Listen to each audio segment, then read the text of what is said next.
juta. 2 juta melebihi hak dia janji. Untuk dakwah kerana agama ni berhajat kepada perancangan-perancangan. 2 juta 60.000.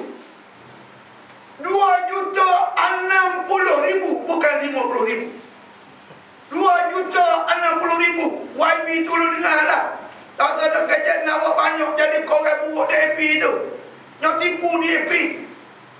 Tu sikit lagi DAP kakak.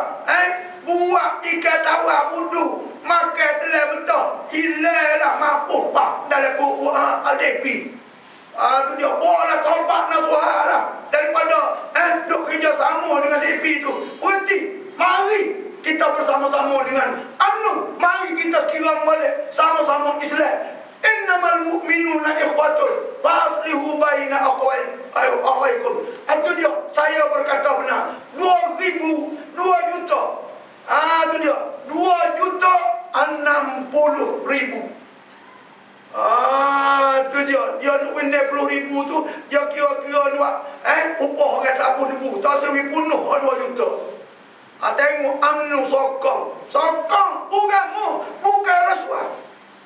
Dia tengok perlu pondok buruk, tepat, sempit, dan pada segala segi, bukan rasuah. Tidak. Kena hidup agama ni. Dan kena bajet, kena besar. Kerana nak hidup agama Allah, bukanlah nak pergi ke syurga.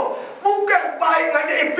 Nak buat bekal pergi neraka seperti ngapah. Tu nak buat bekal, tak kau tak boleh masuk neraka. Maka baik dengan DAP. Jadi korang DAP. Korang DAP. Jadi bagi saya, sebab saya kerjasama dengan UMNO, bukan UMNO ambil saya nak buat korang. Tapi saya lari daripada jadi korang DAP. Saya tak usah jadi korang DAP. Saya nak jadi jaga pejuang agama Allah Ahli Sunnah bersama-sama dengan UMNO. Itu dia, mempertahankan kitab-kitab turas, kitab Ahli Sunnah wal Jumu'ah yang daripada ulama-ulama, imam-imam muktabar